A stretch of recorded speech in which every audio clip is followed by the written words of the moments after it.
आज मैं आप लोगों को कुछ ऐसी बातें बताऊंगा जिससे आप लोगों को लगेगा कि जो 21 एक्सरसाइज है जिससे हम अपने एल्बो फ्लेक्सर्स को ट्रेन करते हैं, क्यों ही करते हैं ये एक्सरसाइज।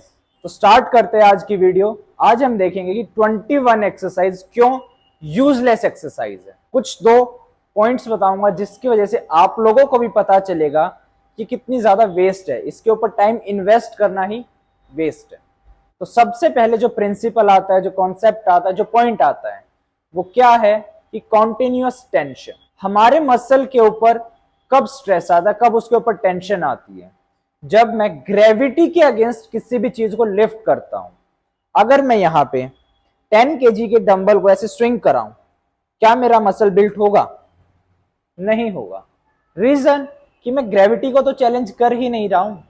सेम अगर मैं स्पेस में जाके या मून पे जाके 100-200 केजी का डंबल को लिफ्ट भी करता हूं, क्या मेरा मसल स्ट्रांग बनेगा?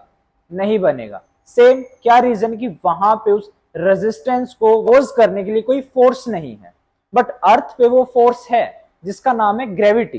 तो जब जब मैं उस फोर्स के अगेंस्ट अपने रेजिस्टेंस को, डंबल को, बारबल को, किसी भी चीज को लिफ्ट करता हूं, वहां पे मेरे मसल के ऊपर टेंशन आती है, वहां पे मेरा मसल चैलेंज होता है एंड स्ट्रॉन्ग बनता है। बट 21 की हम बात करें तो ये एक्सरसाइज क्या है करते, इसमें केबल कर्ल ही है या फिर बारबल कर्ल ही है, बट जो सेट है उसको 3 हिस्सों में डिवाइड कर दिया जाता है।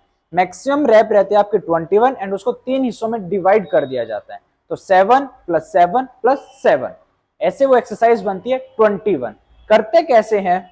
जो स्टार्टिंग के 7 रैप्स हैं वो सिर्फ ये रैप्स रहेंगे, इतनी रेंज रहेगी। उसके बाद जो नेक्स्ट 7 है वहां पे ये रेंज रहेगी। उसके बाद जो लास्ट 7 है उसमें कंप्लीट ये। तो ये है एक्सरसाइज 21। अब बात करते हैं इसके पाथवे की। सबसे पहले तो सिंगल जॉइंट मूवमेंट है तो आइसोलेशन मूवमेंट है। उसके अलावा अगर आइसोलेशन मूवमेंट है तो एक सर्कल बनाएगा। आप देख सकते हो कि मेरा हाथ एक सर्कुलर पाथवे में ट्रेवल करता है, सर्कल की फॉर्मेशन होती है। तो कॉन्टिन्यूअस टेंशन हमें यहाँ पे नहीं मिलता है। रीजन क्या है कि जो मेरी ग्रेविटी वो स्ट्रेट लाइन में होती है। अगर मैं किसी भी ऑब्जेक्ट को ऊपर से नीचे की तरफ छोड़ूंगा तो स्ट्रेट लाइन में नीचे गिरेगी। बट यहाँ पे मैं क्या कर रहा हूँ, स्ट्रेट लाइन मेरी ऐसे जा रही है, बट ग्रेविटी के अगेंस्ट में कैसे लिफ्ट कर रहा हूँ रेजिस्टेंस को? जी, सर्कल में लिफ्ट कर रहा हूं। तो टेंशन मेरे मसल के ऊपर कहां आएगी? जो स्टार्टिंग के रैप्स हैं वो वेस्ट है एंड अपर के जो रैप्स हैं वो वेस्ट है। मसल के ऊपर टेंशन कब आ रही है? सिर्फ इस हिस्से में, क्योंकि यहाँ पे जो रेजिस्टेंस है, जो डंबल है, केबल है या बारबल है, वो स्ट्रेट ट्रेवल कर रही है। ये वाला रैप फेस है, ये वाला हिस्सा वेस्ट है, ये वाला हिस्सा वेस्ट है। सिर्फ यहाँ पे मेरे मसल के ऊपर टेंशन आती है। तो जब हम 21 करते हैं, स्टार्टिंग के 7 वेस्ट होते हैं, बीच के 7 वेस्ट होते हैं, लास्ट की जब हम 7 करते हैं, कंप्लीट रेंज लाते हैं, वहां पे मेरा मसल ट्रेन होता है। कब ट्रेन होगा? इस हिस्से में नहीं, इस हिस्से में नहीं, सिर्फ इस हिस्से में ट्रेन होगा। क्योंकि यहाँ पे जो पाथवे होता है कैसा होता है? स्ट्रेट होता है। जो मेरा रेजिस्टेंस है वो ग्रेविटी को चैलेंज करते हुए वो ऊपर की तरफ लिफ्ट होता है। पहला पॉइंट या पहला कॉन्सेप्ट क्या है जिससे कि ये एक्सरसाइज यूजलेस बन जाती है? वो क्या है कि जब हम 21 रैप्स करते हैं तो सिर्फ 7 रैप्स में ही मेरे मसल के ऊपर टेंशन आती है।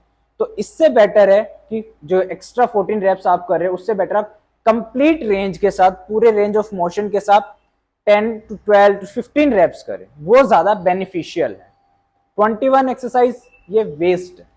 तो स्टार्टिंग के 14 रैप्स है वो वेस्ट है, जो लास्ट के 7 रैप्स है वही आपके मसल को चैलेंज कर रहे हैं। दूसरा पॉइंट क्या है? जब हम स्ट्रेंथ ट्रेनिंग की बात करते हैं, हमारी बॉडी एटीपी एंड ग्लाइकोजन से एनर्जी को प्रोड्यूस कराती है। जब एक्सप्लोसिव स्ट्रेंथ की बात करती है तो हमारी बॉडी एटीपी से एंड ग्लाइकोजन से एनर्जी प्रोड्यूस कराती है। एंड जब हम 21 करते हैं उस टाइम पे हमारी बॉडी ग्लाइकोजन को यूज कर रही होती है। एंड जब हमारी बॉडी ग्लाइकोजन से एनर्जी प्रोड्यूस कराती है तो उसका बाय प्रोडक्ट निकल के आता है lactic acid. And lactic acid क्या करता है कि उस मसल बेली के नियर बाय का जो पीएच लेवल है उसको ड्रॉप कर देता है, जिसकी वजह से उसका जो नेचर होता है, उस मसल बेली का नेचर होता है वो एसिडिक बन जाता है। एंड हमें बर्निंग सेंसेशन होती है, हमें जलन की फील आती है, तो मसल बेली वहां पे जलता है, तो उसकी वजह से जो हमारी परफॉर्मेंस होती है वो डिक्लाइन हो जाती है। इसीलिए बोला जाता है कि जब हम ड्रॉप सेट करते हैं या सुपर सेट करते हैं या कोई भी एक्सरसाइज करते हैं, मैक्सिमम टू मैक्सिमम हमारे 15 से 18 रैप होने चाहिए, उससे ज्यादा रैप हमें नहीं करने चाहिए। रीजन इसके पीछे का क्या है कि जब हम स्ट्रेंथ ट्रेनिंग करते हैं तो हमारी बॉडी ग्लाइकोजन से भी एनर्जी प्रोड्यूस करती है, एंड जब जब हमारी बॉडी ग्लाइकोजन से एनर्जी प्रोड्यूस करेगी, हमारी बॉडी में लैक्टिक एसिड बनता रहेगा, एंड लैक्टिक एसिड क्या कराएगा, उस मसल के नियर बाय जो पीएच लेवल, उस मसल वैली का जो पीएच लेवल उसको ड्रॉप करेगा, एंड वहां पे हमें बर्निंग सेंसेशन देगी, जिससे हमारी परफॉर्मेंस ड्रॉप हो जाती है। तो ये दो बड़े रीजन है कि हमें 21 एक्सरसाइज क्यों नहीं करनी चाहिए। सबसे पहले अगर हम इसके ऊपर टाइम इन्वेस्ट कर रहे हैं तो उस टाइम के अकॉर्डिंग हमें रिजल्ट नहीं मिलेगा। अगर मैं 21 रैप्स कर रहा हूं तो मेरे को रिजल्ट सिर्फ 7 रैप्स में मिलेगा, एंड जो अदर 14 रैप्स है वहां पे मेरे को रिजल्ट नहीं मिलेगा। इससे बेटर है कि मैं इसके अलावा कोई और एक्सरसाइज करूं, कंप्लीट रेंज के साथ में ज्यादा रैप्स करूं। दूसरा कि यहाँ पे हमें लैक्टिक एसिड का फॉर्मेशन ज्यादा होता है, क्योंकि यहाँ पे जितना ज्यादा हमारी बॉडी ग्लाइकोजन को यूज करेगी उतना ज्यादा हमारी बॉडी में लैक्टिक एसिड बढ़ेगा, एंड लैक्टिक एसिड बढ़ेगा तो मसल वैली का जो पीएच लेवल है वो ड्रॉप होगा, एंड ड्रॉप होगा तो वहां पे हमारी परफॉर्मेंस डिक्लाइन होना स्टार्ट हो जाएगी।